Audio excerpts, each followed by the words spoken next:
আসসালামু আলাইকুম। সবাই কেমন আছেন? আজকে নতুন এপিসোড নিয়ে আপনাদের সাথে ভিডিওতে আসলাম। তো আসলে আজকে আমাদের ভিডিওতে যেই টপিকটা থাকবে আমাদের শিক্ষা ব্যবস্থা নিয়ে। তো আমরা দেখতে পাচ্ছি যে আমাদের মাদ্রাসা এবং হলো জেনারেল লাইন, এই দুইটা, বিশেষ করে বাংলাদেশের কথা বলতেছি, ভারতীয় দাদাদের নিয়ে না আপাতত। তো আমাদের দেশে আসলে দুইটা শিক্ষা ব্যবস্থা এখন খুব মোটামুটি জনপ্রিয়।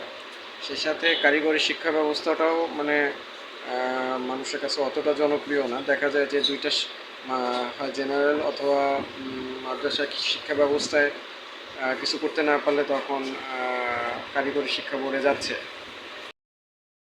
তো এই জেনারেল লাইন এবং মাদ্রাসা শিক্ষা ব্যবস্থার মধ্যে আসলে খুব একটা করতে পারতেছি না। আর কারণ আমি নিজে আমার বাচ্চাকে যখন জেনারেল লাইনে দিছি, খুব ভালো একটা নাম করা স্কুলেই দিছি। তো দেখা যাচ্ছে সেখানে যে আসলে তাদের যে শিক্ষা ব্যবস্থা, খুব অবাক লাগে যে টিচারই আসলে জানে না তার স্টুডেন্টকে কী পড়াবে।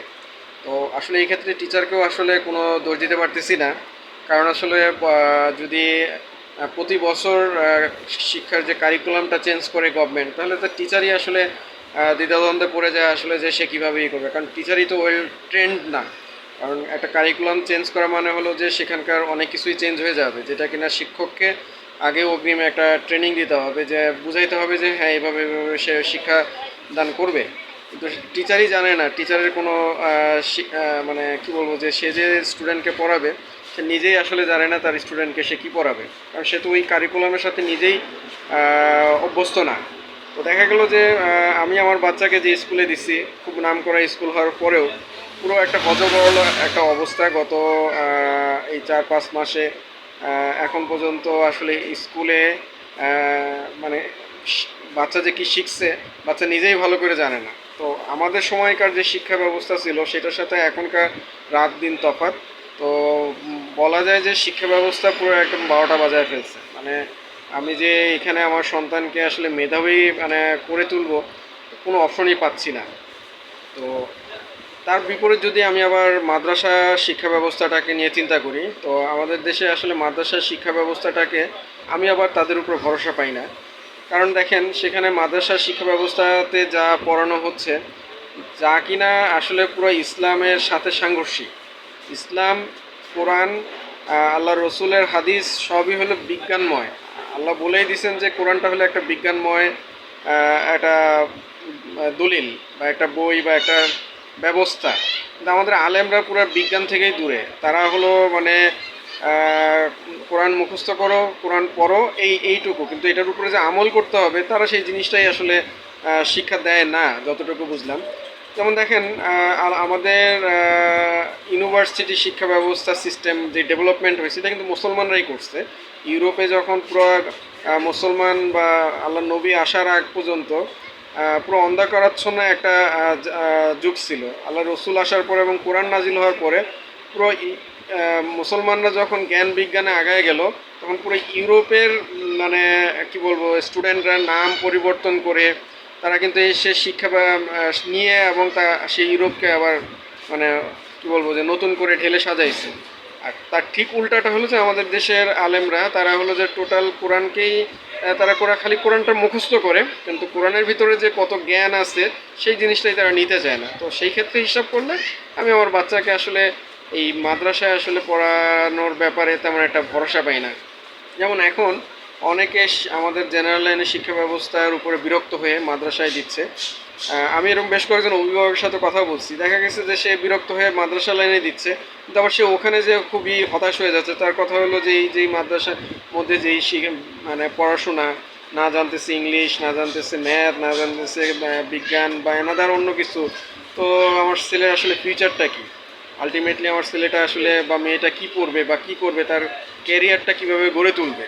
তো আমাদের মাদ্রাসার শিক্ষা ব্যবস্থাটা মানে মানে হলো যে আপনি পড়াশোনা করেন, আলেম হন, এর মধ্যে সীমাবদ্ধ। এর বাইরে যে আপনি নতুন কিছু আবিষ্কার করেন এটা নাই। তো যার জন্য মাদ্রাসা লাইনেও যে বাচ্চাকে দিব সেটাও আসলে সম্ভব হচ্ছে না। তো আলটিমেটলি আমরা যারা এখনকার যারা অভিভাবক তারা আছি মাইনকা চিপায়, একদম বাংলা ভাষায় বলতে গেলে আমরা আছি মাইনকা চিপায়। আমরা যে আমাদের সন্তানকে আসলে কিভাবে মানুষ করব, আহ, আমাদের আলেমদের আবার হলো যে একটা সমস্যা, আমি যে তাকে যে ইংলিশ মিডিয়ামে পড়াবো এখানে পড়াবো, সে তারা বলতেছে না এটা পড়ানো যাবে না, খুব বিধর্মীদের শিক্ষা ব্যবস্থা, বা আপনি যদি আপনার সন্তানকে দেশের বাইরে পড়াবেন, সে বলতেছে "হ্যাঁ, নষ্ট হয়ে যাবে, এই হবে সেই হবে"। তো এইখানে আবার আলেমদের আবার আরেকটাই সমস্যা আছে, কিন্তু সেই লোকটাই যখন আবার মানে প্রবাস থেকে টাকা পাঠাচ্ছে, তখন সেটা তারা নিতে পারতেছে। কিন্তু আপনি যে আপনার সন্তানকে উচ্চশিক্ষার জন্য বাইরে পাঠাবেন, আলেমরা আগে ভেটো দিবে না, ওই দেশে গেলে তোমার সন্তান নষ্ট হয়ে যাবে, এই হয়ে যাবে সেই হয়ে যাবে। কিন্তু সে ওই শিক্ষাটা বা ওইখানে যে বিজ্ঞান টা শেখাচ্ছে, বা ওখানে যে আধুনিক শিক্ষা ব্যবস্থা তৈরি হচ্ছে, তারা এই জিনিসটাকে করবে না, ডেভেলপ করবে না। দেখেন, আমরা ইবনে সিনা এখনও জানে কিনা, আধুনিক বিশ্ব বলেন, যে কোনো জায়গায় বলেন না কেন, মেডিকেল জগতে ইবনে সিনা হলো একটা বিখ্যাত নাম, একটা মানে কি বলবো, জ্ঞানের ভাণ্ডার, বিশেষ করে চিকিৎসা শিক্ষা শাস্ত্রে।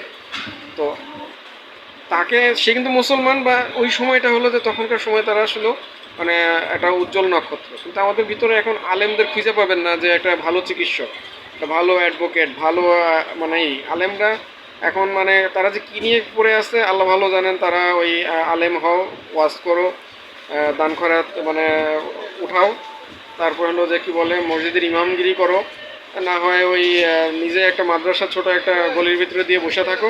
মানে এর মধ্যে তাদের শিক্ষা ব্যবস্থাটাকে এমনভাবেই করছে, আমি ভাই আমি না, অনেকেই এটার উপরে ফেড আপ যে আসলে আমি এখানে আমার সন্তানকে দিয়ে আমি আমার সন্তানকে কি মানে ভিক্ষা শেখাবো, যে ভিক্ষা দাও, হচ্ছে না। তো আলটিমেটলি দুই শিক্ষা ব্যবস্থাই পুরো হযবরল অবস্থা। যে বর্তমান শিক্ষা ব্যবস্থা, তার মানে উদাহরণ অনেক দেওয়া যাবে, কিন্তু রিসেন্ট যদি আমরা দেখি, গতকালই যেই মেট্রিকের রেজাল্ট দিল, সেখানে দেখা গেল শিক্ষার্থীরা উল্লাস করতেছে যে সে জিপিএ 5 পায় না, কিন্তু পাশ করছে এতেই খুশি, কারণ সে টিকটক করে সময় পায় না, সময় করার পরে পরীক্ষা দিয়ে যতটুকু পাশ করছে সেটাই তার কাছে অনেক কিছু। তো আসলে একটা জেনারেশন তৈরি হচ্ছে এই বর্তমান শিক্ষা ব্যবস্থার মাধ্যমে, যারা কিনা আসলে কি বলবো যে প্রকৃত শিক্ষাটা পাচ্ছে না। কারণ স্কুল বলেন, কলেজ বলেন, সেই জায়গাটাই নেই, শিক্ষা ব্যবস্থার যে একটা মর্ম, সেটা তারা আসলে বুঝেই না। শিক্ষা ব্যবস্থাটাই তো আসলে ঠিক নেই। আবার অপরদিকে যদি আপনি মাদ্রাসার দিকে তাকাই, ওই দিন বাসে যাচ্ছিলাম, তো পাশে একজন মাদ্রাসা স্টুডেন্ট, সে দেখতেছিলাম যে বিড়বিড় করে খুব ওয়াজের মতন করে কথা বলতেছে। আমি তাকে জিজ্ঞেস করলাম যে আসলে আপনি কি ওয়াজ করতেছেন কিনা। হ্যাঁ, আসলে আমি মাওলানা নিয়ে পড়তেছি, পরবর্তীতে কোনো মানে সামনে সে ওয়াজিয়ান হবে, মানে বক্তা হবে, এই জন্য। তো মাদ্রাসা বলেন, মাদ্রাসার যে শিক্ষা ব্যবস্থাটা এখন হচ্ছে, ইউটিউব বলেন, অন্যান্য যেটাই বলেন না কেন, অনলাইনের এখন যে যুগটা আসছে, মাওলানারা এখন বক্তা হওয়ার জন্য পড়াশোনা করেন, মানে এর বাহিরে আসলে তাদের নতুনত্ব কিছু আবিষ্কার। আমি বারবার আবিষ্কারের কথা বলছি, কারণ আসলে মুসলমান মুসলমান হিসেবে বা বর্তমান প্রেক্ষাপট না, গত 1000 বছরের ভিতরে যে মুসলমানরা যা আবিষ্কার করছে, তাই কিন্তু এখন ইহুদি বলেন, আমরা খ্রিস্টান বলে যাদেরকে উঠতে বসতে গালি দেই, তারা সেটাকে এখন ডেভেলপ করতেছে ডে বাই ডে। আর আমাদের আলেমরা দিনকে দিন মানে কি বলবো যে আলো থেকে অন্ধকারের দিকে যাচ্ছে। তো আলটিমেটলি আসলে এই দুই শিক্ষা ব্যবস্থারই আসলে কোনো উন্নতি আমি দেখতে পাচ্ছি না।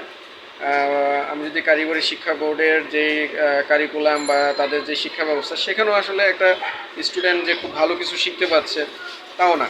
মানে আলটিমেটলি আসলে আমাদের শিক্ষা ব্যবস্থাটাই পুরো আমূল পরিবর্তন করা দরকার বলে আমি মনে করি। আসলে একটা নতুন মানে কনসেপ্ট দরকার, যে আমার এমন একটা শিক্ষা ব্যবস্থা দরকার যেখানে কিনা আমার সন্তান হাতে কলমে ভালো কিছু শিখবে, এবং সেই সাথে হলো যে ইমান আখলাক নিয়ে মানে জীবন ব্যবস্থা সে টিকে থাকবে। তো আলটিমেটলি এমন কোনো শিক্ষা ব্যবস্থা যদি আপনাদের মধ্যে থেকে থাকে, বিশেষ করে মাদ্রাসা যেই কারিকুলাম, এবং বিশেষ করে কারিগরি শিক্ষা বোর্ডের যে কারিকুলাম এবং জেনারেল লাইন সব মিলে যদি একটা কোনো ভালো কিছু করার কোনো অপশন থাকে, আমি মনে করি যে আপনাদের করা উচিত। আমরা চেষ্টা করবো আপনাদেরকে হেল্প করার জন্য। তো সেই সাথে হলো যে যারা মাদ্রাসা যেই আলেমরা আছেন, যারা আছেন শিক্ষা বোর্ডে আছেন, তো সবাইকে বলবো, দেখেন আপনার মাদ্রাসা শুধুমাত্র হলো কোরআন মুখস্থ করার জন্য আসলে কোরআন এই দুনিয়াতে আল্লাহ পাঠায় নাই আল্লাহ রসুলের কাছে, আমাদের কাছে।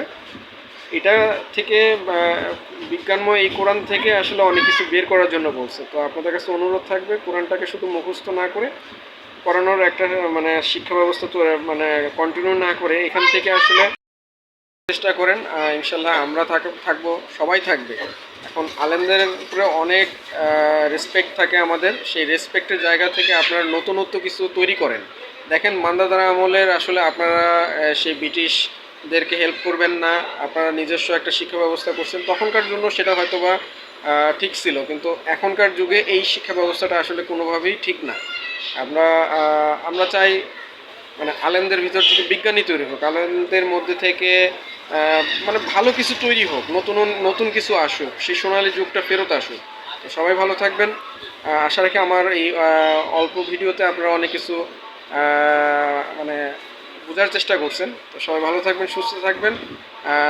নতুন একটা কারিকুলাম, নতুন একটা শিক্ষা ব্যবস্থা এবং আমাদের প্রজন্ম নতুনভাবে কিছু জানুক, এই আশা থাকবে আপনাদের কাছে। তো সবাই ভালো থাকবেন, সুস্থ থাকবেন। আল্লাহ হাফিজ।